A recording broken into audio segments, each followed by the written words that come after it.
नमस्कार दर्शकों, कार्यक्रम कानूनी सलाह में आपका फिर स्वागत है। आज हम बात कर रहे हैं मोटर दुर्घटना दावे एवं अधिनियम पर।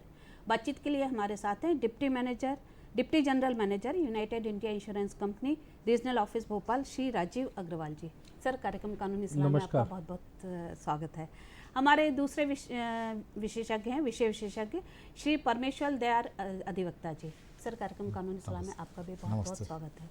दर्शकों, जैसा कि हमारा आज का विषय है मोटर दुर्घटना दावे एवं अधिनियम, तो हम आपको बता दें कि आज हम खासतौर से चर्चा करेंगे मोटर व्हीकल एक्ट जो है उसमें क्या प्रावधान किए गए हैं और उसके अंतर्गत कैसे कोई केस दायर किया जा सकता है, क्षतिपूर्ति का क्या प्रावधान किया गया है और क्या क्या सावधानियां किसी भी बीमित को रखना चाहिए, इसी पर हम आज खास तौर से चर्चा करेंगे। कार्यक्रम शुरू करने से पहले हम आपको बता दें कि हमारे कार्यक्रम लाइव फोन इन कार्यक्रम है और इसके माध्यम से आप सीधे हमसे जुड़कर सवाल कर सकते हैं। हमारा टोल फ्री नंबर है 1800-233-0040। दूसरा नंबर है 0755266049। टेलीफोन नंबर एक बार फिर नोट कर लें। आप टेलीफोन नंबर स्क्रीन पर भी देख सकते हैं और आज के विषय से संबंधित आपकी जो भी समस्या है आज आप उसका समाधान इस मंच के माध्यम से कर सकते हैं। टेलीफोन नंबर नोट कर लें 1800-233-0040, 0755266049। आइए कार्यक्रम शुरू करते हैं। सर, सबसे पहले आपसे जानना चाहेंगे अग्रवाल साहब कि जो मोटर एक्सीडेंट क्लेम होते हैं मोटर दुर्घटना दावा अधिनियम में, इसमें इंश्योरेंस की क्या भूमिका है? इंश्योरेंस कंपनी का बहुत इंपॉर्टेंट रोल है, बहुत ज़्यादा महत्व है जी। पूरा जो एक्ट बनाया गया है वो एक्ट बताता भी है कि कैसे वो इंश्योरेंस का सर्टिफिकेट इशू करना है जी। क्या लायबिलिटी कवर करनी है जी। और ये अनिवार्य है, जो थर्ड पार्टी का रिस्क है सारे व्हीकल के लिए अनिवार्य है, उसके बिना आप गाड़ी भी नहीं चला सकते जी। तो बहुत ज़्यादा महत्व है। और दूसरा पार्ट क्या है कि कभी कोई दुर्घटना हो जाती है, कोई क्षति हो जाती है, किसी को इंजरी हो जाती है जी। या कई बार डेथ हो जाती है जी। तो इसमें जो लायबिलिटी आती है वो लाखों से लेकर करोड़ों रुपए तक आती है जी। हमने भी देखा है, हमारे यहाँ भी 5-5, 6-6, 7-7 करोड़ के अवार्ड आते हैं जी। किसी इंडिविजुअल की आर्थिक कैपेसिटी इतनी नहीं है जी। कि वो उस चीज़ को अवार्ड को सेटिस्फाई कर सके, तो वहीं इंश्योरेंस कंपनी इस पिक्चर में आती है। यही सरकार ने सोच के कि भाई इंडिविजुअल कैसे देगा, उसके दो कारण हैं। एक तो वो इंडिविजुअल नहीं दे पाएगा, कैसे देगा, दूसरा ये है जिसको क्षति हुई है वो अगर अवार्ड जीत भी जाता है, केस जीत भी जाता है तो उसको पैसा नहीं मिलेगा। तो कोशिश यही रहती है कि भाई इंश्योरेंस कंपनी आए, पॉलिसी कराए, जो भी लायबिलिटी आएगी, और सरकार ने इसमें अनलिमिटेड लायबिलिटी रखी है, तो जितना भी अमाउंट आएगा वो इंश्योरेंस कंपनी देगी और टाइम से देती भी है। और ये भी एक तरीके का नेशनल बिल्डिंग है, रीबिल्डिंग है, और जानकारी ये बिल्कुल लेजिस्लेशन है, सोशल लेजिस्लेशन है, तो उसको पूर्ण करने के लिए हम बाकायदा सरकार के साथ पूरा हाथ के हाथ मिलाते हैं, चाहे वो सरकारी कंपनी हो चाहे प्राइवेट कंपनी हो जी। बहुत अच्छी बात आपने कही है कि सोशल लेजिस्लेशन है और बहुत बड़ी भूमिका है इंश्योरेंस कंपनी की किसी भी व्यक्ति की ज़िंदगी को सुरक्षित करने के लिए। दयाल साहब, जैसा कि अभी अग्रवाल साहब ने बताया कि इंश्योरेंस कंपनी का रोल कहाँ शुरू होता है, तो हम आपसे जानना चाहेंगे कि जो मोटर व्हीकल एक्ट क्या है, उसमें क्या प्रावधान किए गए हैं मुख्य तौर पर और किस तरह के प्रकरण आते हैं उसमें? बेसिकली मोटरयान अधिनियम जो है जी। ये जो वाहन सार्वजनिक स्थानों पर चल रहे हैं जी। उनके लिए क्या क्या पात्रता होना चाहिए, क्या क्या उनके लिए आवश्यक है, जैसे परमिट, फिटनेस, वाहन चालक के पास में ड्राइविंग लाइसेंस या बीमा भी होना चाहिए, ये भी मोटरयान अधिनियम के अंतर्गत ही दिए जाते हैं और उसी के अंतर्गत बनाए जाते हैं। और अगर यदि कोई उससे क्षति होती है किसी को तो उसके संबंध में दावे भी इसी के लगते हैं जी। तो इसके संबंध में अधिनियम के अंत में ये प्रोविजन दिए गए हैं। यातायात से संबंधित जो अपराध हैं, जैसे हेलमेट नहीं पहन रहे हैं लोग बाग या सीट बेल्ट नहीं लगाते हैं, इसके संबंध में भी उनको इसी में एक्ट में प्रावधान दिया गया है। तो इस सब चीज़ों के लिए अधिनियम बनाया गया है जी। अग्रवाल साहब, आप डिप्टी जनरल मैनेजर हैं और इस तरह के केसेस देखते रहे हैं, तो जैसा आपने बताया कि जो दायित्व आता है वो इंश्योरेंस कंपनी का आता है। ऐसी स्थिति में अगर बीमा कंपनी के पास कभी कोई बचाव होता है तो क्या होता है, क्योंकि लाइबिलिटी तो इंश्योरेंस की ही आनी है अल्टीमेटली, तो बीमा कंपनी पे फिर डिफेंस क्या है, किन परिस्थितियों में दायित्व नहीं आता उस पर और क्या बचाव होते हैं उसके? मोटर व्हीकल एक्ट है, एक सेक्शन है 149(2) जी। उसमें एक लिमिटेड ऑप्शन दिए गए हैं इंश्योरेंस कंपनी के लिए, जहाँ पे अगर किसी का ड्राइविंग लाइसेंस वैलिड नहीं है जी। या उसको वैसे अमान्य घोषित कर दिया जाता है जी। उस केस में हम डिफेंस लेते हैं। उसका भी एक कारण है, हर चीज़ का एक लॉजिक बनाया हुआ सरकार ने कि जो अच्छे से व्हीकल चला सकता है, ड्राइविंग लाइसेंस आता है, तो चांस है कि एक्सीडेंट होने के कम है, तो वो हम डिफेंस ले सकते हैं। दूसरा, अगर व्यावसायिक व्हीकल है तो उसमें परमिट है, फिटनेस है, रजिस्ट्रेशन है, इस तरीके के जो नियम है उसका अगर अनुपालन नहीं करते तो उस केस में हम डिफेंस ले सकते हैं कि भाई हमारी लाइबिलिटी हमें मुक्त किया जाए, हमारे पर दायित्व नहीं आता क्योंकि ये स्वामी और ड्राइवर की गलती है। तो ये दो हैं। उसके अलावा हमारे पास 3-4 और ऑप्शन आते हैं। कई बार क्या होता है कि जो मालवाहक वाहन है उसमें पैसेंजर सवारी कर रहे होते हैं, तो वो भी हम डिफेंस ले पाते हैं। कई बार होता है कि चेक से प्रीमियम दिया गया है पर चेक ऑनर नहीं हुआ, हमने उनको नोटिस भी दिया, तब भी वो दोबारा इंश्योरेंस नहीं कराते, तो वो भी हम डिफेंस लेते हैं। तो ये सारी स्थितियां हैं जहां बीमा कंपनी का दायित्व आने की संभावना नहीं होती या कम होती है यदि पॉलिसी शर्तों का उल्लंघन है। दयाल साहब, यदि मोटर दुर्घटना दावे के अंतर्गत कोई केस आता है जी, तो उसमें क्षतिपूर्ति का आकलन कैसे किया जाता है और क्षतिपूर्ति का प्रावधान क्या किया गया है, किस तरह से दिलाई जाती है? यदि कोई किसी व्यक्ति की मोटर दुर्घटना के कारण से मृत्यु हो जाती है जी, तो उसकी क्षति का आकलन करने के लिए उसकी मृतक की आयु, जी, आय और आश्रितता जी के आधार पर उसका आकलन, क्षति का आकलन किया जाता है। और उसकी जो एनुअल इनकम थी जी, उसमें से उसका व्यक्तिगत व्यय जी घटाकर उससे गुणांक सिस्टम से गुणांक लगा के आयु के आधार पर जो गुणांक आता है उसको उससे गुणांक लगा के उसकी क्षति का आकलन किया जाता है और वो अवार्ड की जाती है। जी, और यदि किसी को चोट आई है तो? चोट आई है तो उसके जो वास्तविक क्षति हुई है जी, उसको क्या चोट आई है, उस पर कितना उसको खर्च हुआ है इलाज पर जी, इन सब चीज़ों को देखते हुए, और यदि उसकी चोटों के कारण उसको स्थायी अपंगता आई है जी, तो फिर वो गुणांक सिस्टम से ही उसका क्षति का आकलन किया जाएगा जी। और अगर यदि स्थायी अपंगता नहीं है जी, तो उसका जो वास्तविक व्यय है जी, वो दिया जाएगा जी। अग्रवाल साहब, आपने थोड़ी देर पहले बताया कि बीमा कंपनी के डिफेंस क्या क्या होते हैं, तो आपके माध्यम से हम अपने दर्शकों को बताना चाहेंगे कि किसी भी बीमित व्यक्ति को बीमा कराते समय और वाहन को चलाते समय क्या क्या सावधानियां रखना चाहिए? पहले तो इंश्योरेंस प्रॉपर होना चाहिए उसका जी।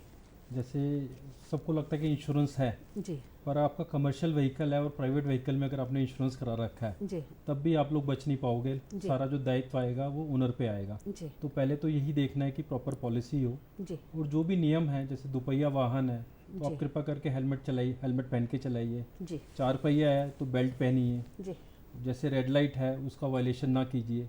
और हम लोगों का एक्सपीरियंस देखा है कि ह्यूमन एरर के कारण बहुत सारे एक्सीडेंट होते हैं, मेजॉरिटी एक्सीडेंट ह्यूमन एरर के कारण होते हैं, तो कृपा करके पालन कीजिए। आपका आरसी होना चाहिए, परमिट होना चाहिए, फिटनेस होना चाहिए, पोल्यूशन, ये सारी चीज़ें होनी चाहिए। उसके सबसे बड़ी बात है जो ड्राइविंग लाइसेंस है वो बहुत बड़ा इंपॉर्टेंट पार्ट प्ले करता है। आपके पास स्कूटर का लाइसेंस है पर आप कार चला रहे हैं, कार का लाइसेंस है कमर्शियल व्हीकल चला रहे हैं, तो इस तरीके से अगर आप पूरी तरह से नियम पालन करेंगे, एक तो दुर्घटनाएं भी कम होंगी, फैमिली का लॉस भी कम होगा जो थर्ड पार्टी के होता है, तो ये सारी चीज़ों का अगर वो पालन कर सकें। और आजकल एक चीज़ मैं और कहना चाहूँगा कि काफ़ी जगह देखा गया कि पॉलिसी ना फेक मिलती हैं, तो आम आदमी को तो इतना पता नहीं लगता, पर आजकल टेक्नोलॉजी आ गई है, सब में QR कोड होता है जी। आप QR कोड स्कैन करिए कृपा करके ना, और सारी इंश्योरेंस कंपनी की वेबसाइट भी हैं, तो वेबसाइट पे भी आप जाके ना पॉलिसी वेरीफाई कर सकते हैं पॉलिसी नंबर करके। इसका कारण क्या है कि खुदा ना खास्ता कभी क्लेम आ जाए और आपकी पॉलिसी फेक मानी जाती है, जो उसका जो दायित्व होगा उसको आप नहीं चुका पाएंगे, लाखों करोड़ों रुपए के हिसाब से होगा जी, और आपका तो नुकसान होना ही होना है, जो सामने जिसको क्षति हुई है उसको भी कुछ नहीं मिल पाएगा। तो कृपा करके ना ये चीज का सबको ध्यान रखना है जी। जी, बहुत अच्छी जानकारी दी है। इस बीच हमारे साथ एक कॉलर लाइन पर हैं, हम उनका सवाल लेते हैं। नंद स्वरूप जी, कार्यक्रम कानूनी सलाह में आपका स्वागत है, बताइए क्या पूछना चाहते हैं? हाँ, नमस्कार सर। मैं जानना ये चाहता हूँ कि एक व्यक्ति गाड़ी चला रहा है तो उसके गाड़ी के कागज, बीमा, प्रदूषण, डीएल, हेलमेट, सारे कागज ओके हैं, और एक व्यक्ति गाड़ी चला रहा है उसके पास कुछ है ही नहीं। अगर ये दोनों व्यक्तियों से दुर्घटनाएं हो रही है तो जिसके पास कागज ओके उसको अदालत की तरफ से क्या राहत मिलेगी, जिसके पास कुछ है ही नहीं उसको क्या सजा मिलेगी? जी, आपका सवाल बड़ा रिलेवेंट है दयाल साहब। यदि ये उसके आपके लिए है। यदि उसके कागज़ पूरे हैं तो उसको लेके सिर्फ अगर रैश एंड नेग्लिजेंट ड्राइविंग है तो उसी के संबंध में सज़ा मिलेगी और दुर्घटना होती है। और यदि उसके कागज़ पूरे नहीं हैं तो उसको मोटर व्हीकल एक्ट के तहत जो उन कागज़ों के ना होने के संबंध में सेक्शंस हैं उनके संबंध में भी सज़ा मिलेगी और उसमें जुर्माना भी होगा, अधिक होगा, क्योंकि लाइसेंस नहीं है तो लाइसेंस के संबंध में भी फ़ाइन होगा, बाकी पेपर्स नहीं है तो उसके संबंध में भी फ़ाइन होगा, वो अतिरिक्त होगा। दयाल साहब, जो इनका सवाल था इसी से निकलकर एक क्वेरी हम हमारे दर्शकों की तरफ से हम करना चाहेंगे कि जो दुर्घटना 2 वाहनों की हुई है, अब किसी एक के खिलाफ कंप्लेंट हुई है, एफआईआर हुई है और दूसरे के खिलाफ नहीं हुई पर उसके भी कागज़ नहीं है, तो क्या उसके भी कागज़ों को देखा जाएगा, उसकी जिम्मेदारी देखी जाएगी? देखिए, अगर उसका लाइसेंस नहीं है, वायलेशन तो उसने भी किया है मोटर व्हीकल एक्ट का, देखिए अगर उसे चोट नहीं लगी है, चोट सामने वाले को ही लगी है। देखिए, अगर एफआईआर नहीं है जी, तो आपराधिक प्रकरण तो उसके ऊपर नहीं चलेगा जी, पर क्लेम प्रकरण में कंट्रीब्यूटरी नेग्लिजेंस का बात आएगी कि उसका भी कंट्रीब्यूशन दुर्घटना में माना जाएगा, इसलिए क्षतिपूर्ति राशि भी में भी उसे कंट्रीब्यूशन पार्ट उसके ऊपर लगाया जा सकता है, जी, लिया जा सकता है उससे भी। जी, ऐसे ये यदि ये सिद्ध हो जाता है ऐसे कि दो कहीं दो दो वाहनों की उसकी नहीं दुर्घटना है और एक के पास पेपर नहीं है जी, तो उसके ऊपर भी, चूंकि उसने भी लापरवाही है जी, तो उसकी कंट्रीब्यूटरी नेग्लिजेंस है जी, तो वो स्वयं का वो उसके ऊपर आएगा। जी। दयाल साहब, मोटर दुर्घटना दावे अगर लगाना कोई चाहे तो उसके लिए क्या प्रक्रिया होती है, क्या क्या दस्तावेज लगाने होते हैं? देखिए, एक्चुअली मोटर दुर्घटना दावा लगाने के लिए बहुत ही सरल प्रक्रिया है जी, और इसका जो केस है वो भी बहुत सरल तरीके से लड़ा जाता है। जी, इसमें कोई ज़्यादा तकनीकी वो नहीं रहता है। जी, अब क्या होता है कि अगर कोई दुर्घटना हुई है तो अगर क्षति घायल है वो, जी, तो घायल है तो वो स्वयं अपना दावा लगा सकता है। जी, और अगर दुर्घटना जिसको हुई है वो उसकी मृत्यु हो गई है तो उसके वैध उत्तराधिकारी उसकी तरफ से दावा लगाएंगे और ये दावा बना के कोर्ट में फाइल किया जाएगा, जिसके साथ साथ उसको वाहन चालक, दुर्घटना करने वाले वाहन का चालक, वाहन स्वामी और यदि वाहन का बीमा है तो उसकी बीमा कंपनी को पक्षकार बनाया जाएगा और उन तीनों को बना के उनके दस्तावेज लगाए जाएंगे। जैसे चालक है, इसके संबंध में उसको लेके प्रथम सूचना रिपोर्ट जो होती है एफआईआर वो लगाना पड़ेगी, गाड़ी का रजिस्ट्रेशन लगाना पड़ेगा और अगर बीमा है तो बीमा पॉलिसी। ये 3 आवश्यक रूप से दस्तावेज हैं जो उसको अपने दावे के साथ में प्रस्तुत करना पड़ेंगे कोर्ट में। इसके बेसिस पे कोर्ट जो है वो सामने वाले वाहन चालक, वाहन स्वामी और बीमा कंपनी को नोटिस भेजेगी। जो लोग आएंगे उनका जवाब आएंगे, जवाब के बाद में उनको गवाहियाँ होंगी। अगर ये कोर्ट एविडेंस में ये प्रमाणित पाती है कि उनकी नेग्लिजेंस के कारण ये दुर्घटना हुई है और उसको क्षति हुई तो क्षति का आकलन करेगी और उसके पक्ष में अवार्ड करेगी। जी, अग्रवाल साहब, हम बात कर रहे हैं मोटर दुर्घटना दावों की, तो कभी ऐसा भी होता होगा कि किसी आदेश से बीमा कंपनी संतुष्ट नहीं होती होगी, तो अगर वो असंतुष्ट है और अपील में जाना चाहती है तो ऐसे कौन से वो मुद्दे होते हैं जिन पर बीमा कंपनी अपील में जाना चाहती है, अपील करती है? चित्रा जी, पहले तो मैं ये एक बात बताना चाहता हूँ, हमारी कोशिश रहती है कि हम कम से कम अपील में जाएं जी, क्योंकि सोशल लेजिस्लेशन है जी, तो जैसा सरकार की इच्छा है, इंटेंट है, उसको फॉलो करना है। फिर भी 2-3 जगह है, जैसे मल्टीप्लायर होता है, कई बार हमें लगता है कि मल्टीप्लायर गलत लगाया हुआ है, कई बार डिपेंडेंसी में थोड़ा डिफरेंस आ जाता है कि 2 डिपेंडेंट हैं, 3 हैं, 4 हैं, उस केस में देख लें। कई बार पाया गया है कि वो बंदा माइनर होता है और उसे एडल्ट ट्रीट करके, कई बार गैप होता है कि हाँ 10th का सर्टिफिकेट कुछ कहता है और आधार कुछ कहता है, जबकि हमारा एक्सपीरियंस है जो 10th का एज है ना वो जनरली जेन्युइन होता है। वैसे केसेस के अंदर हम जाते हैं और कई बार हम लोगों ने देखा है कि फिटनेस का वायलेशन है और MVI का रिपोर्ट भी है जहाँ प्रूफ भी होता है कि लैक ऑफ फिटनेस के कारण ही एक्सीडेंट हुआ है। ऐसे केसेस में अपील पे जाते हैं। परमिट का वायलेशन है, ड्राइविंग लाइसेंस वगैरह के बाद भी कुछ रह गया कि जैसे उसका कार का ही लाइसेंस था पर वो व्यावसायिक व्हीकल चला रहा था, तो ऐसे केसेस में हम लोगों को अपील में जाते हैं और टाइम से अपील में जाते हैं और काफ़ी बार हमें रिलीफ भी मिलता है जी, जहाँ प्राइमा फेसी लगता है कि कहीं कोई चूक हो गई। पर हमारा इंटेंट, चित्रा जी मैं दोबारा बताऊं, कोशिश रहती है कि आम जनता को जो रिलीफ मिल सकता दें। जी, बहुत अच्छा उद्देश्य है और बहुत अच्छे इंटेंशन से बीमा कंपनियां काम करती हैं कि अगर हो सकता है तो जहां तक वो रिलीफ देने की कोशिश की जाए। दयाल साहब, किसी भी केस को दायर करने के लिए मोटर दुर्घटना दावे में क्या कोई समय सीमा तय की गई है और क्षेत्राधिकार का क्या प्रावधान है यदि किसी को केस दायर करना है तो? ये आपका बहुत अच्छा क्वेश्चन है जी, क्योंकि ज़्यादातर लोग बाग समय सीमा निकाल देते हैं जी, और यदि वैसे जो पुराना एक्ट था मोटर व्हीकल एक्ट उसमें समय सीमा नहीं का प्रावधान नहीं था जी, पर अभी जो 2019 के बाद जो अमेंड होकर आया है, संशोधित हुआ है, इसमें उन्होंने 6 महीने दुर्घटना दिनांक से 6 महीने की समय सीमा रखी है जी, और उसके भीतर ही दावा प्रस्तुत करना पड़ता है।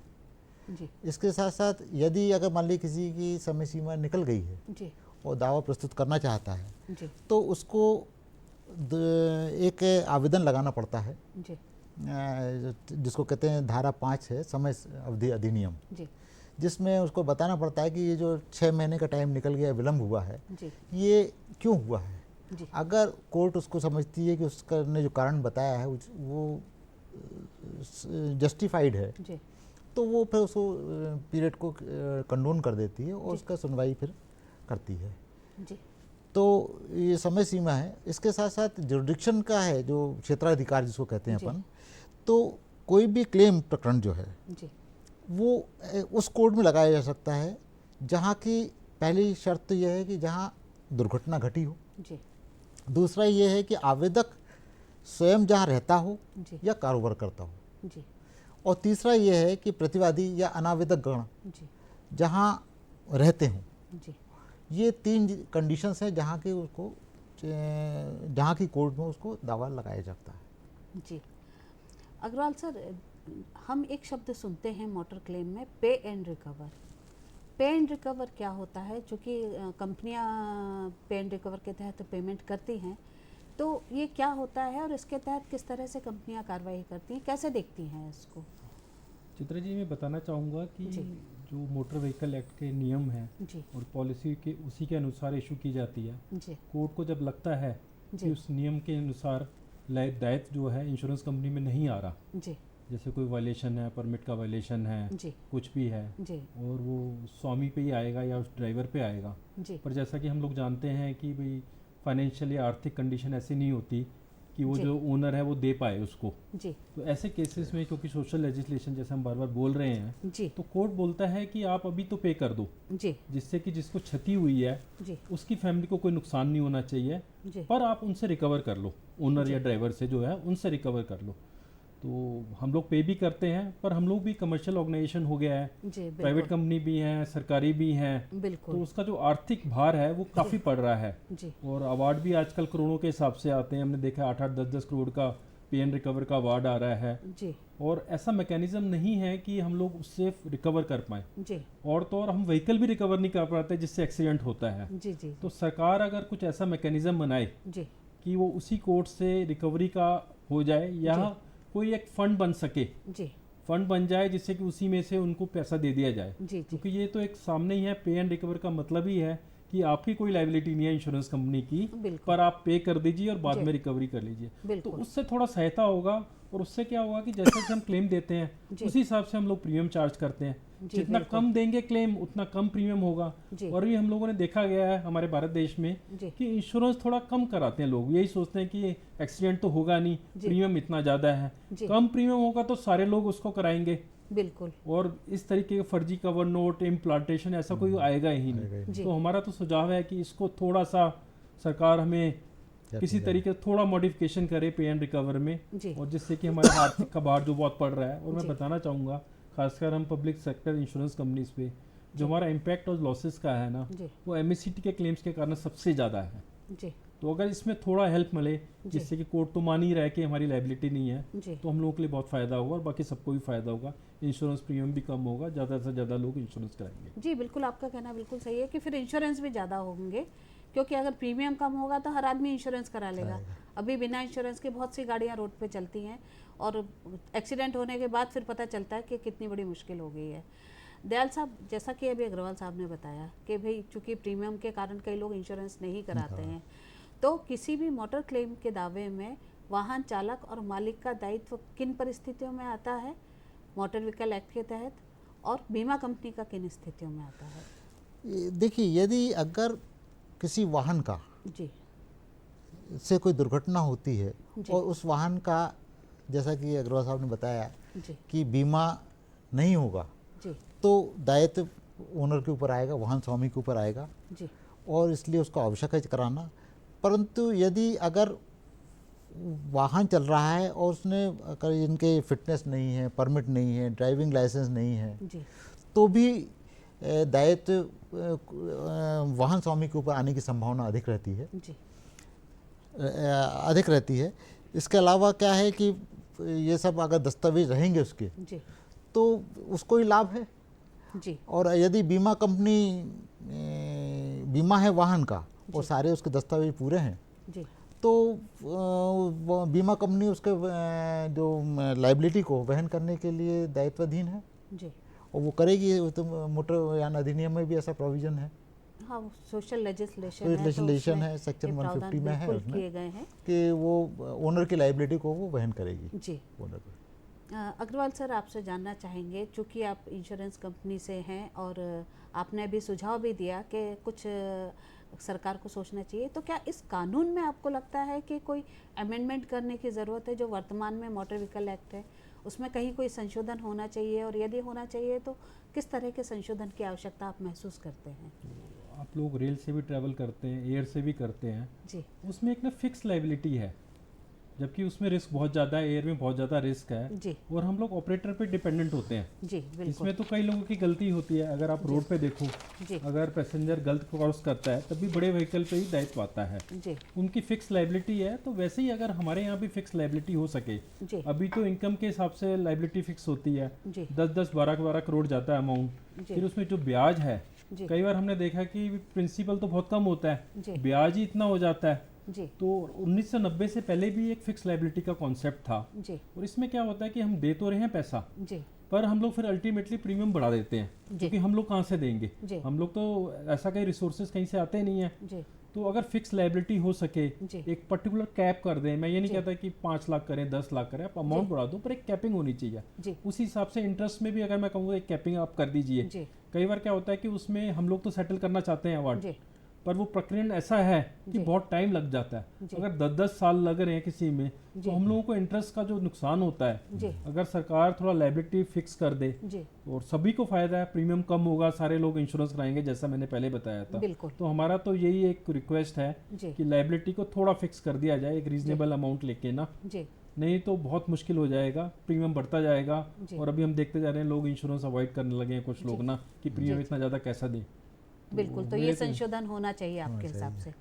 दर्शकों, हम आपको बता दें कि अभी वक्त है गुमशुदा व्यक्तियों के बारे में जानकारी देने का, तो आइए हम आपको गुमशुदा व्यक्तियों के बारे में जानकारी दे दें।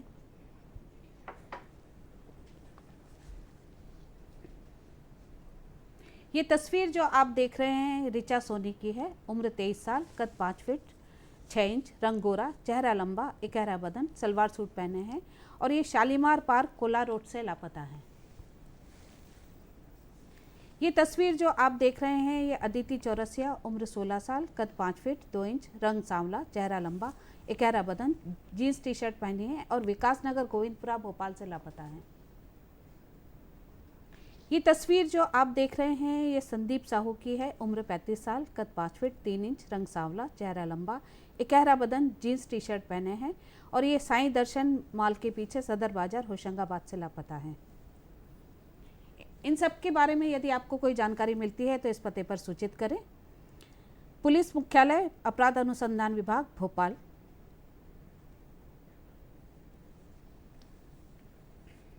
दर्शकों, आइए तो हम चर्चा कर रहे थे आज मोटर दुर्घटना दावे एवं अधिनियम पर। एक बार फिर हम आपको बता दें कि बातचीत के लिए हमारे साथ हैं deputy general manager United India Insurance Company regional office Bhopal Shri Rajiv Agarwal ji, और दूसरे हमारे विषय विशेषज्ञ हैं श्री परमेश्वर दयाल अधिवक्ता जी।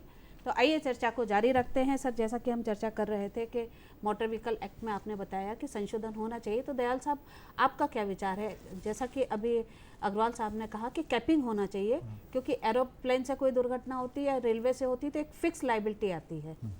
मैं अग्रवाल साहब के उससे बिल्कुल सहमत हूँ। जी, क्योंकि ये आवश्यक है कि कैपिंग रहेगी तो जो व्यक्ति की मृत्यु हुई है या जिसका क्लेम आया है उसका परिवार भी सर्वाइव कर सकेगा और ज़्यादा लोग बीमा का लाभ ले पाएंगे, क्योंकि बीमा का प्रीमियम भी कम रहेगा और प्रीमियम कम रहेगा तो हर आदमी बीमा कराने का बारे में सोचेगा, कोई आदमी पैसे बचाने के चक्कर में रहेगा।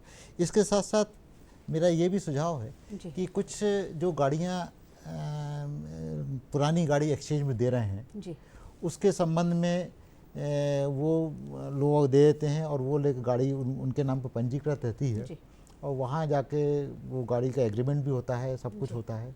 उसके बावजूद भी वो कभी उस दौरान कोई दुर्घटना हो जाती है तो क्लेम जो पंजीकृत स्वामी पे आता है और इसके संबंध में भी कुछ संशोधन किए जाना चाहिए।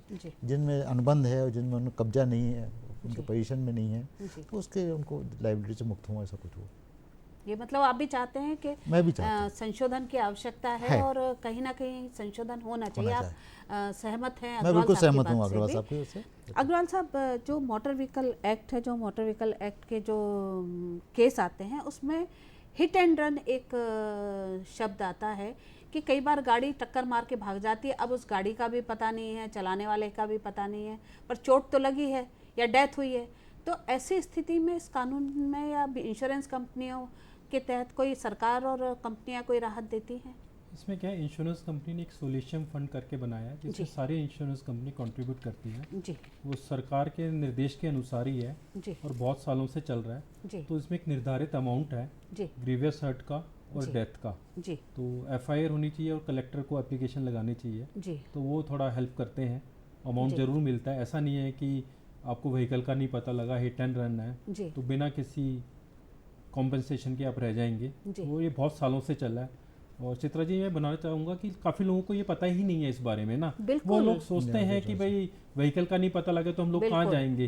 तो ये पक्का नियम है और बहुत सालों से चल रहा है। इसमें बहुत अमाउंट भी डिस्पर्स हुआ है और समय अनुसार ना अमाउंट की लिमिट भी बढ़ती जाती है। ऐसा नहीं है कि जैसा जैसा सरकार है और इसमें बस आप कलेक्टर को अप्लाई कीजिए, FIR होगी तो ज़रूर आपको ना कुछ मिलेगा, जो भी निर्धारित अमाउंट उस वक्त के हिसाब से चल रहा है जी। FIR जरूरी है, FIR जरूरी है। पता कैसे लगेगा कि इंसिडेंट है जी। बिल्कुल।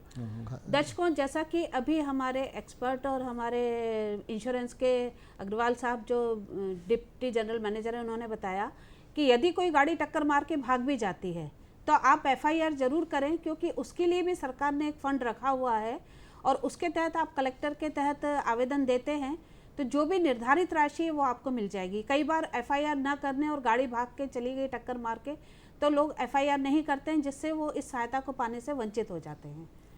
तो हमारा सुझाव है कि आप इस तरह के केस में जब भी अगर आपके सामने कोई ऐसा केस आता है या किसी के साथ कोई घटना होती है तो आप FIR ज़रूर करें, क्योंकि उसके लिए भी एक राहत राशि की प्रावधान किया गया है सरकार की तरफ से और इंश्योरेंस कंपनी की तरफ से। दयाल साहब, हम बात कर रहे हैं कि जो इंश्योरेंस कंपनियां होती हैं, मोटर व्हीकल एक्ट होते हैं, उसके तहत कैसे प्रकरण दायर होते हैं। तो कई बार हम देखते हैं कि जैसा कि अभी अग्रवाल साहब ने बताया था कि पॉलिसी बॉन्ड कभी झूठा निकल जाता है, फर्जी निकल जाता है, कभी कवर नोट फर्जी निकल जाता है।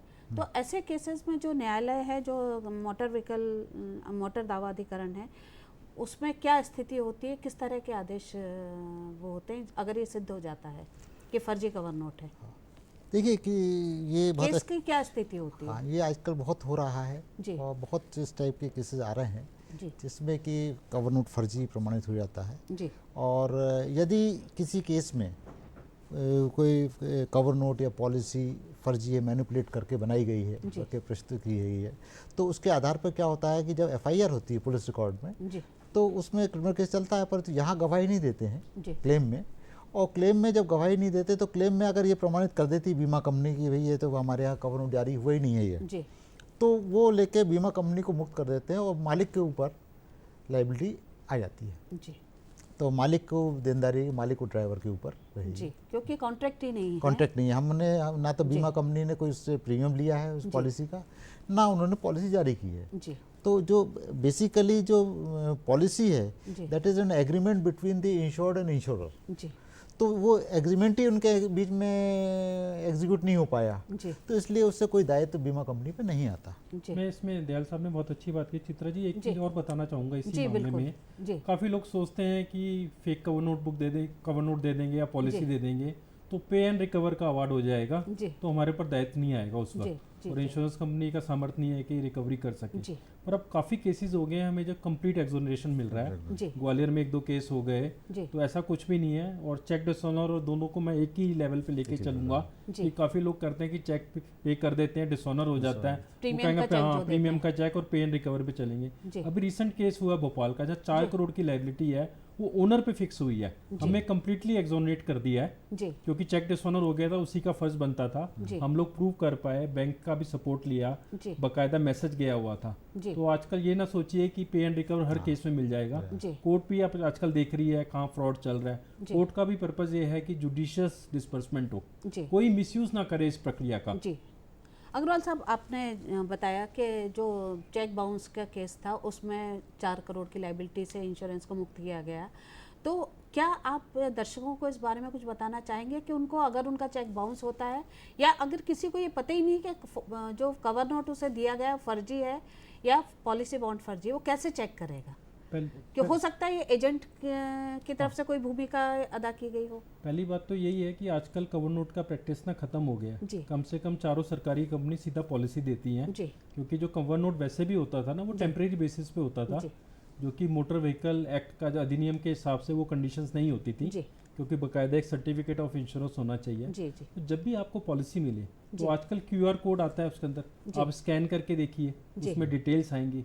नहीं तो कंपनी की वेबसाइट पे जाइए, आजकल पॉलिसी वेरिफिकेशन का कॉन्सेप्ट है, आज कोई भी पॉलिसी आप वेरीफाई कर सकते हैं, क्योंकि इसमें आपको देखना है कि पॉलिसी होना बहुत नहीं है, आपको तो ये देखना है कोई लायबिलिटी आ जाए, बिल्कुल, तो उससे आप बचे हैं। बिल्कुल उसी के लिए हम जानना चाहते हैं कि हमारे दर्शकों को बताना चाहते हैं वो कैसे चेक करें। वैसे आपने बहुत अच्छी चीज़ बताई कि जो नई जानकारी दी, जो बहुत कम लोगों को मालूम है कि उसमें पॉलिसी में QR कोड से आप पॉलिसी स्कैन करके चेक कर सकते हैं। वो QR कोड जो है पॉलिसी बीमा कंपनी का से जारी हुआ है नहीं है, ये उसमें जानकारी आ जाएगी। आप बता रहे थे। हाँ, वो सारी डिटेल दे देता है। QR आप कोड स्कैन करेंगे ना, सारी डिटेल आएगी।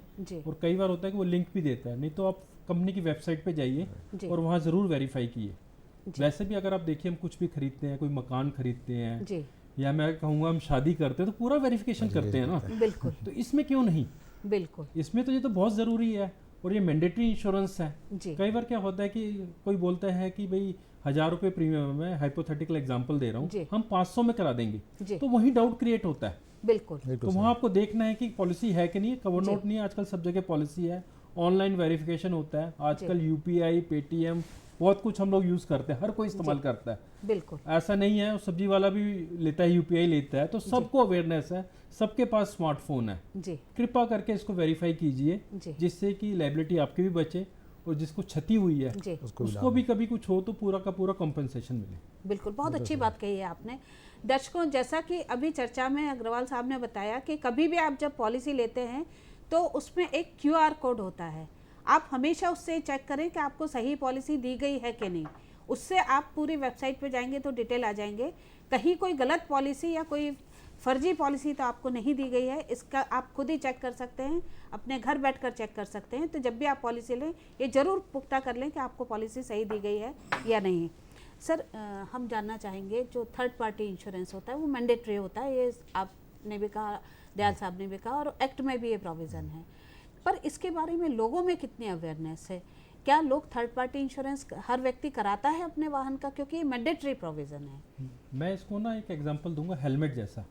काफ़ी लोग जो हेलमेट पहनते हैं वो इसलिए नहीं पहनते कि उसका बचाव हो जाए, वो इसलिए पहनते हैं कि भाई पुलिस चालान ना कर दे। तो वैसे ही लोग इंश्योरेंस के बारे में अभी भी सोचते हैं कि अगर चेकिंग होगी तो हमारे पास इंश्योरेंस होनी चाहिए, पर इसका जैसे मैंने पहले भी बताया, कभी भी कोई लायबिलिटी आएगी, किसी को क्षति हो जाती है, किसी की डेथ हो जाती है, लाखों करोड़ों की लायबिलिटी आती है। अगर आपके पास पॉलिसी ढंग से नहीं होगी, सही पॉलिसी नहीं होगी, तो वो दायित्व आपके ऊपर है। आपका घर भी कुर्क हो सकता है, बहुत कुछ कुर्की वगैरह रिकवरी प्रोसीडिंग स्टार्ट होती है, कई केसेस हम लोगों ने देखे गए हैं। तो मेरा रिक्वेस्ट है, जैसे हेलमेट को भी आप यही सोच के पहनिए कि मैंने अपनी सुरक्षा करनी है। तो जो इंश्योरेंस पॉलिसी है वो आपकी भी सुरक्षा है, आपकी लायबिलिटी की, और सामने वाले की भी सुरक्षा। बिल्कुल। इस बीच एक कॉलर लाइन पे नागपुर से, हम उनका सवाल लेते हैं। जितेंद्र जी, कार्यक्रम कानूनी सलाह में आपका स्वागत है, बताइए क्या पूछना चाहते हैं। बीमा इंश्योरेंस के बाबत में है जी। जैसे व्हीकल, कोई भी व्हीकल्स रहे उसके लिए कानून प्रावधान बनाए गए हैं केंद्र सरकार की तरफ से। व्हीकल, जो भी व्हीकल हो। जी जी बिल्कुल। पर ड्राइवर के बीमा इंश्योरेंस के बाबत में कोई ऐसा कुछ कानून दिखाई नहीं दे रहा है या उसके ऊपर अमल नहीं हो पाता, ये कैसा क्या चीज है? ड्राइवर के बारे में बिल्कुल आपके सवाल, इनका सवाल ये है कि वाहन के लिए तो नियम बने हैं, पर जो उसको ड्राइव कर रहा है उसके लिए नियम नहीं है, ऐसा इनका सोचना है। बहुत सारे ड्राइवर से अपघात हो जाता है उनके हाथ से। जी, अगर ड्राइवर से कोई अपराध होता है तो बिल्कुल बिल्कुल आपके सवाल का जवाब हम दयाल साहब से लेते हैं। देखिए, मोटरयान अधिनियम में ये ऐसा नहीं है कि ड्राइवर के लिए कोई कानून नहीं बने हैं, उसके लिए भी बना है। नियम है कि उसको ड्राइविंग लाइसेंस होना चाहिए। अगर उससे कोई उस अवधि में कोई दुर्घटना होती है उसके चलाते हुए, तो आपराधिक प्रकरण उसी को पे चलेगा, क्रिमिनल प्रोसीडिंग्स उसी पे चलेगी। और अगर क्लेम लगता है तो क्लेम में मालिक के साथ वो भी लायबल है। तो ऐसा नहीं है कि उसके कोई कानून नहीं बना, उसके लिए भी प्रोविज़न है और वो भी दंडित किया जाएगा। जितेंद्र जी, जैसा कि दयाल साहब ने बताया, आप कानून विशेषज्ञ हैं, कि चालक जो होता है, ड्राइवर होता है, कानून सबके लिए बराबर है। अगर कोई घटना घटी है, अपराध हुआ है, तो संज्ञान लिया जाएगा और उस पर कार्रवाई होगी, और उसके भी दायित्व फिक्स किए गए हैं कानून में। इसमें मैं एक बात बोलना चाहूँगा। जी बिल्कुल। अगर ड्राइवर को कोई क्षति होती है जी, तो मेरे ख्याल दयाल साहब इस बारे में बता पाएंगे। WC एक्ट के अंदर जो लायबिलिटी है, अगर ड्राइवर को कोई क्षति हुई है तो उसके लिए दो प्रोविजंस हैं। एक तो ये है कि 163 ये जो है मोटर व्हीकल एक्ट में, उसमें भी ले सकता है। और यदि उसका एम्प्लॉयर एम्प्लॉई का रिलेशन है और during the course of employment उसको कोई क्षति हुई है, तो वो वर्कमैन कंपनसेशन एक्ट में जाके उसमें वहाँ से भी क्षतिपूर्ति राशि प्राप्त कर सकता है। जी जितेंद्र जी, यदि ड्राइवर को कोई क्षति हुई है तो उसके लिए भी प्रावधान किए गए हैं एक्ट में। उसके तहत दो तरह की सहायता वो ले सकता है, मोटर व्हीकल एक्ट में भी ले सकता है और वर्कमैन कंपनसेशन पर मोटर व्हीकल एक्ट में जो लेगा वो उसकी लिमिट है 5 लाख कर दी है, 5 लाख कर दी है की गई है, और वहाँ अनलिमिटेड। जी दयाल साहब, कई बार ये सुनने में आता है कि कोई किसी वाहन के खिलाफ केस दर्ज हुआ, पुलिस रिपोर्ट और FIR और कागजात के आधार पे केस दर्ज हो गया, बाद में अधिकरण ये पाता है कि उससे दुर्घटना नहीं हुई है। तो ऐसी स्थिति में क्या प्रभाव पड़ता है उस केस पर, और क्या उसमें अधिकरण का व्यू होता है? देखिए, अगर कोई दुर्घटना किसी वाहन से होने के संबंध में पुलिस ने ऐसा रिपोर्ट लिखी है और ये बाद में पाया जाता है या साक्ष्य के तहत पाया जाता है कि वो दुर्घटना उस वाहन से नहीं हुई है, तो वो जो आवेदक का क्लेम है वो उसके क्षतिपूर्ति उसके खिलाफ जो है निरस्त कर दिया जाएगा और कोर्ट उसको कोई क्षति राशि उससे नहीं दिलवाएगी। जी अग्रवाल साहब, आपसे जानना चाहेंगे इसी के बारे में कि कई बार कई केसों में बीमा कंपनियों को मुक्त कर दिया जाता है, जबकि उसका इंश्योरेंस भी होता है उस वाहन का, पर यह पाया जाता है कि उससे दुर्घटना नहीं हुई है। तो बीमा कंपनी किस तरह से बचाव लेती है और किस तरह से पक्ष रखती है कि उसका दायित्व नहीं है हम लोग क्या ऐसे केसेस में? जी, हम लोग कई बार देखते हैं, जैसे FIR है, 1-1.5 महीने बाद लॉज हुई है, 2 महीने बाद लॉज हुई है और व्हीकल नंबर आ जाता है, तो हम लोग अपना इन्वेस्टिगेशन लगाते हैं, इन्वेस्टिगेट करते हैं, और हमने काफ़ी बार पाया गया है कि कई लोग अपना व्हीकल ना, जिसे कहना चाहिए, बोल देते हैं कि भाई हमारे पास इंश्योरेंस है, आप हमारा FIR लिखवा दो। हम जैसे यूज़ करते हैं जनरल जो जनसाधारण भाषा, इम्प्लांटेशन ऑफ व्हीकल, और काफ़ी केसेस में देखा है एक ही व्हीकल कई कंपनियों से इंश्योर्ड होता है, अलग अलग कंपनी में केस चल रहे हैं, तो हमारा जो अभिवक्ता है और इन्वेस्टिगेटर है, हम लोग बाकी कंपनी से भी इंक्वायर करते हैं, और काफ़ी केसेस में पाया गया इम्प्लांटेशन, और एक काफ़ी जैसे जुडिशरी भी हमें इस मामले में सपोर्ट कर रही है, वो नहीं चाहती कि कोई गलत चीज़ हो, तो काफ़ी केसेस हम लोग जीते हैं इम्प्लांटेशन के अंदर। बस इसमें एक ही बात रह गई, इम्प्लांटेशन में हम केस तो जीत जाते हैं, पर सामने वाले के अगेंस्ट कोई एक्शन नहीं होता। जो जानबूझ के अगर प्रूव हो जाता है कि इम्प्लांटेशन का मतलब ही है कि डेलिब्रेट किया गया है, तो अगर उसके अगेंस्ट भी एक्शन होगा तो ये जो प्रक्रिया है ना, धीरे धीरे कम होती जाएगी। बिल्कुल, आपका कहना बिल्कुल सही है कि यदि जो लोग इसमें शामिल हैं उनके खिलाफ कार्रवाई होगी, कानूनी कार्रवाई, तो इस तरह की प्रैक्टिस को रोका जा सकेगा। दयाल साहब, आपका क्या ख्याल है इस बारे में? ये मैं बिल्कुल सहमत हूँ अग्रवाल साहब से, क्योंकि अगर ऐसा इसके थोड़ा सा कड़े कदम उठाए जाएंगे जी, और कोर्ट भी इस पर एक्शन लेगी, क्रिमिनल केस में भी उसको चलाया जाएगा, तो ये टेंडेंसी धीरे धीरे ख़त्म होगी। और लोग इसके आधार पर ये भी होगा कि लोग हर आदमी अपनी गाड़ी का बीमा कराएगा जी, क्योंकि उसको लगेगा कि मेरी गाड़ी का बीमा नहीं है तो मेरे को दूसरी गाड़ी इम्प्लांट करने को नहीं मिलेगी जी, तो वो बीमा कराएगा, तो बीमा का वो प्रीमियम बढ़ेगा तो लोगों का प्रीमियम का अमाउंट भी कम होएगा जी, तो इसलिए जागरूकता आएगी लोगों में, इसलिए कोर्ट को कड़े कदम उठाना चाहिए, बिल्कुल, कि इस तरह की घटनाओं की पुनरावृत्ति ना हो ताकि। बिल्कुल। क्या इस संबंध में बीमा कंपनी की तरफ से कभी पक्ष रखा जाता है, चूँकि आप एडवोकेट भी हैं, कि भाई जिन्होंने इस तरह की प्रैक्टिस की है उनके खिलाफ भी कोई कार्रवाई की जाए? अब ऐसा तो पक्ष अभी तक जगह पर ये जरूर है कि हम लोग कोर्ट में जब केस चलता है जी, तो उसको लेकर जरूर प्रमाणित करते हैं जी, हालांकि अभी तक ऐसा कोई ट्रेंड आया नहीं है कि उनके खिलाफ कोई कंप्लेंट फाइल हुई हो, जी, वो नोटिस दे देते हैं, पर बाकी ऐसा तो कुछ हुआ नहीं है अभी तक। जी। दयाल साहब, जो मोटर व्हीकल एक्ट है इसके बारे में आपको क्या लगता है, लोगों में कितनी अवेयरनेस है, कितने जागरूक हैं इस कानून को लेकर लोग? देखिए, एक्चुअली अभी इसमें जागरूकता और लाने की आवश्यकता है जी, क्योंकि अभी भी आप देखिएगा इतने सब प्रोविज़न आने के बावजूद भी अभी लोग बाग जो है बिना हेलमेट के गाड़ी चला रहे हैं, जी, बिना सीट बेल्ट के चला रहे हैं, जी, इवन ये बिना बीमा के चला रहे हैं, जबकि बीमा तो इतना इम्पोर्टेंट है कि थर्ड पार्टी जो बीमा है लाइबिलिटी है वो वाहन की कीमत से कई गुना ज़्यादा की लाइबिलिटी आ सकती है जी, उसमें वाहन की कीमत का कोई आधार नहीं है जी, अगर मान लीजिए 10 लाख की गाड़ी है और 1 करोड़ का लाइबिलिटी आ सकती है, ये भी नहीं समझते, तो इसलिए फिटनेस के बिना भी चला रहे हैं, परमिट के बिना भी चला रहे हैं, तो लाइबिलिटी आती है, ड्रंक एंड ड्राइव के केसेस भी आ रहे हैं, तो ये इसमें जागरूकता लाने की ज़रूरत है। और मैं जहाँ तक समझता हूँ कि इस संबंध में तो जागरूकता लाने के लिए सबसे बेस्ट ये है कि उनको कॉलेज और स्कूलों से चालू करना चाहिए, कॉलेज और स्कूलों में भी ये शिक्षा देनी चाहिए, क्योंकि जो आने वाले बच्चे, जो माइनर बच्चे चला रहे हैं बिना लाइसेंस के चला रहे हैं, उनको रोक लगे, क्योंकि ज़्यादातर जो रैश एंड नेग्लिजेंट ड्राइविंग होती है और जो इस टाइप के काम होते हैं बिना हेलमेट के, वो बिलो 40 वाले जो हैं वही लोग करते हैं, तो उनको जागरूक करना बहुत आवश्यक है। जी, बिल्कुल, आपका कहना बिल्कुल सही है। हम इस कार्यक्रम के माध्यम से हमारे जो दर्शक देख रहे हैं, जो अभिभावक देख रहे हैं, उनसे भी अपील करना चाहेंगे कि जैसा कि अभी दयाल साहब ने बताया, अगर आपके बच्चे माइनर हैं, लाइसेंस नहीं है, तो कृपया उन्हें गाड़ी न दें, और जब भी कोई गाड़ी चलाएं तो जो मोटर व्हीकल एक्ट के नियम है उसका पालन जरूर करें, हेलमेट जरूर लगाएं, इंश्योरेंस और जो भी कागजात हैं वो पूरे रखें, जिससे भविष्य में किसी भी कोई मुश्किल आती है तो बड़ी मुश्किल से आप बच सकें, अपने आप को बचा सकें, वरना आपके ऊपर जो दायित्व आएगा वो उसकी कल्पना भी नहीं की जा सकती, क्योंकि किसी को नहीं पता होता कब किसके साथ क्या घट सकता है। तो इसलिए मोटर व्हीकल एक्ट का पालन जरूर करें, इंश्योरेंस भी जरूर कराएं। अग्रवाल साहब, जो मोटर एक्सीडेंट क्लेम होते हैं तो क्या बीमा कंपनियां उन केसेस का लोक अदालत के माध्यम से भी निराकरण करती हैं? हम लोग तो काफ़ी एक्टिव हैं इंश्योरेंस कंपनीज, और आजकल जुडिशरी भी हम लोगों को बोलती है कि ज़्यादा से ज़्यादा लोक अदालत में क्लेम सेटल किए जाएं।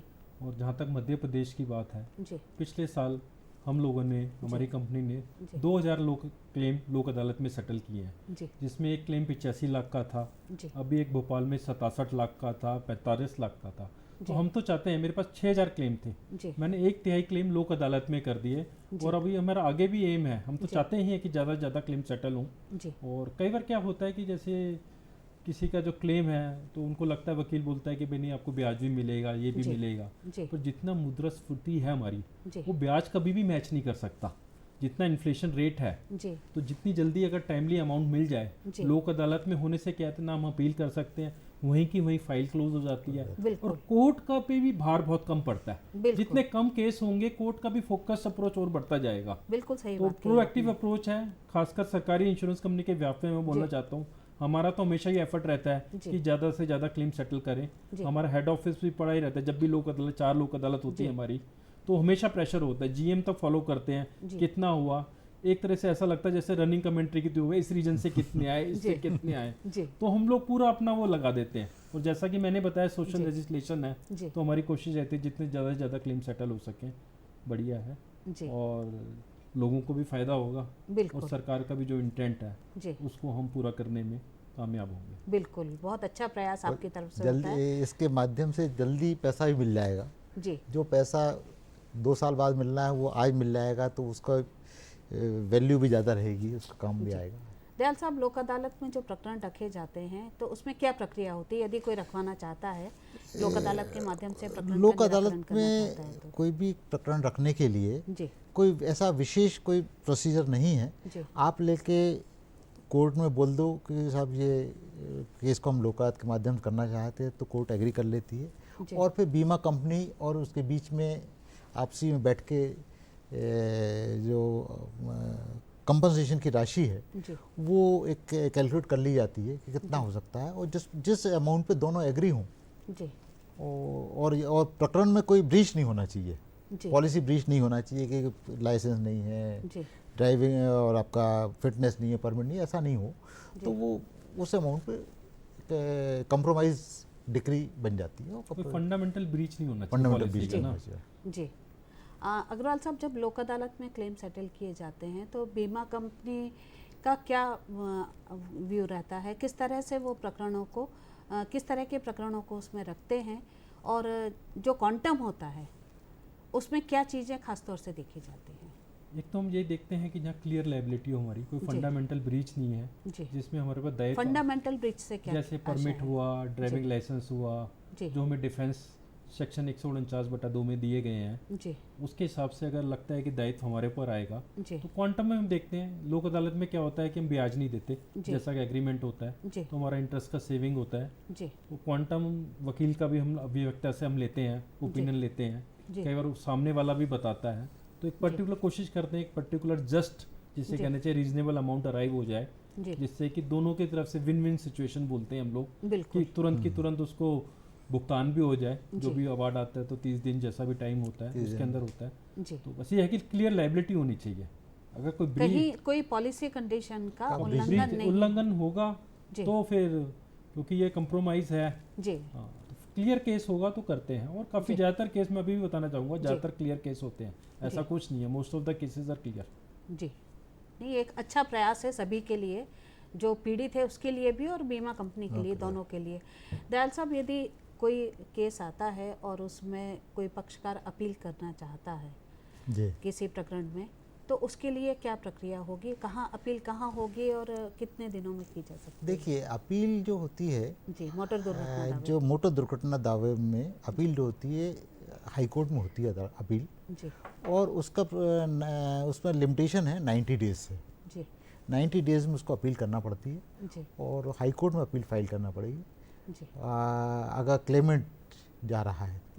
और अगर किसी ब्रीच है और बीमा कंपनी जाती है तो उनके लिए भी वो है, पर उनको लेके एक पर्टिकुलर अमाउंट 25,000 या 50% विच एवर इज लेसर वो जमा करके जाना पड़ता है। जी, हाई कोर्ट में ही अपील होती है, पर इसकी अपील होगी, अपील हाई कोर्ट में होगी। और जी, एक कॉलर लाइन पे, हम उनका सवाल लेते हैं। बढ़ती जाती है। कार्यक्रम कानूनी सलाह में आपका स्वागत है, बताइए क्या पूछना चाहते हैं? जी, मैं बॉर्डरों में जो ड्राइवरों के साथ में धक्काशाही किया जाता है उसमें रोक लगाना जी, अभद्रता से व्यवहार किया जाता है। किसके साथ? ड्राइवरों के साथ जी। किसके जो राज्य सीमा होती है ना जी, तो उनमें ड्राइवरों के साथ में अभद्रता से व्यवहार किया जाता है। जी, वैसे तो ये आज का विषय नहीं है, पर फिर भी चूंकि हमारे साथ एडवोकेट हैं तो हम इनके माध्यम, इनका कहना है कि जो ड्राइवरों के साथ जो सीमाएं, राज्य की सीमाएं होती हैं, स्टेट सीमा में अभद्र व्यवहार किया जाता है, तो इसके लिए कोई उपाय है क्या? इसके लिए क्या रेमेडी है कानून में? अभद्र व्यवहार जो किया जाता है वो अभद्र व्यवहार करना अपने आप में एक आपराधिक कृत्य है जी। और इसलिए अगर इस मोटरयान अधिनियम में तो नहीं है, पर आप उसके लेके अगर आपको लगता है कि ऐसा आपराधिक कृत्य आपके साथ किया जा रहा है, ड्राइवर के साथ किया जा रहा है, तो आप रिपोर्ट लिखा सकते हैं उसकी जी, पुलिस में रिपोर्ट करा सकते हैं। जैसा कि हमारे एक्सपर्ट ने बताया कि यदि कोई ऐसी घटना होती है तो उसके लिए FIR की जा सकती है और कानून उनकी मदद करेगा, कानून में वो सहायता पा सकते हैं। दयाल अग्रवाल साहब, आपने बताया कि काफ़ी केसेस में कंपनी को जो व्हीकल इम्प्लांट और दूसरे उसमें एक्सोनरेशन मिला है चेक बाउंस के केस में 4 करोड़ के। मैं बहुत संक्षिप्त में जानना चाहेंगे कि ऐसे कितने केसेस होते होंगे, चूँकि आप काफ़ी समय से डील कर रहे हैं, तो जिनमें कि कंपनी को राहत मिल जाती है? मैं अगर इस साल का जो पुराना वित्तीय वर्ष है जी, तो मेरे ख्याल से 15 केस होंगे जो इम्प्लांटेशन के हम लोग जीते होंगे जी, और बियॉन्ड डाउट हम लोग अप्रूव कर पाए जी। और चेक डिसऑनर में ये एक बहुत बड़ा केस है, पर काफ़ी केसेस में पे एंड रिकवर मिलता है, तो पूरा एग्जामिनेशन तो नहीं हो पाता, पर ये अपने आप में एक बड़ा अमाउंट है, एक एग्जाम्पल है। और सबसे बड़ी बात ये है कि जो कस्टमर है वो ये ना सोचे कि मैं पे एंड रिकवर ले जाऊंगा। आजकल जुडिशरी पूरा सपोर्ट कर रही है कि कुछ गलत मिसयूज ना हो चीज़ों का, एक प्रैक्टिस ना बने, ज़्यादा से ज़्यादा इंश्योरेंस कराएं। जैसा हम लोगों ने पहले भी कहा, प्रीमियम कम होगा, सारे लोगों का इंश्योरेंस होगा, तो वैसे भी चीज़ें फास्ट हो जाएंगी। अभी तो ये कई चीज़ों के कारण इंश्योरेंस है नहीं है, झूठा कवर नोट लगा दिया, फॉल्सिफिकेशन है, तो उससे वैसे ही फास्ट हो जाएगा। तो जो इंटेंट है सोशलाइजेशन का, वो जनता को बहुत फ़ायदा होने वाला है इस चीज़ से, अगर इस चीज़ से लोग समझे इस बात को जी। फेक कवर नोट पे कभी कोई कार्रवाई हुई है किसी केस में? इस केस में फेक कवर नोट में कार्रवाई तो नहीं हुई, एक्सोनरेशन जरूर होता है, क्योंकि क्रिमिनल जो जैसा दयाल साहब बताएंगे लॉन्ग ड्रॉन प्रोसेस है जी। और हम लोगों का जो मेन बिजनेस है इंश्योरेंस का है जी। तो हमारे पास ऐसा सिस्टम नहीं है कि क्रिमिनल केसेस को बहुत परस्यू कर पाए, तो हमारा तो फोकस एमएससीटी केसेस पे रहता है जी। तो हमारा तो एक सुझाव है कि थोड़ा कोर्ट हम लोगों को इसमें भी अगर कोई फॉल्सिफिकेशन करता है जी, तो उसके अगेंस्ट भी थोड़ा एक्शन लिया जाए जी, कुछ ना कुछ वार्निंग दिया जाए जी, तो बहुत अच्छा होगा, आगे ये चीज़ पे रोकथाम लोगी जी। बहुत बहुत धन्यवाद अग्रवाल साहब, आपने आज बीमा कंपनी का बहुत अच्छे से पक्ष रखा और जो कानूनी पक्ष था वो बताया। दयाल साहब, आपको भी बहुत बहुत धन्यवाद, आपने इस एक्ट के बारे में हमारे दर्शकों को बहुत अच्छी जानकारी दी। दर्शकों, जैसा कि आज की चर्चा में हमने देखा, तो जो मुख्य बात निकल कर आती है वो ये है कि इंश्योरेंस ज़रूर कराएं। आपके पास यदि कोई वाहन है तो आप उसका इंश्योरेंस ज़रूर कराएं, जिससे कि भविष्य में आप किसी भी बड़ी मुश्किल से अपने आप को बचा सकते हैं। और जो भी वाहन है उसके कागज़ पूरे रखें। आपके पास परमिट, फिटनेस, अगर आप व्यावसायिक वाहन है तो परमिट, फिटनेस और ड्राइविंग लाइसेंस, रजिस्ट्रेशन, ये जो कागज़ हैं जो मोटर व्हीकल एक्ट के तहत मैंडेटरी हैं, उनका पालन जरूर करें। गाड़ी चलाते समय 2 व्हीलर पे हैं तो हेलमेट ज़रूर लगाएं, सीट बेल्ट ज़रूर लगाएं, जिससे कि आप किसी भी मुसीबत से अपने आप को बचा सकें। उम्मीद है कि आज के इस कार्यक्रम से आपको इस कानून के बारे में जानकारी मिली होगी, इस विषय के बारे में जानकारी मिली होगी। अगले अंक में फिर एक नए विषय के साथ आपके सामने उपस्थित होंगे, तब तक के लिए आगे दीजिए, नमस्कार।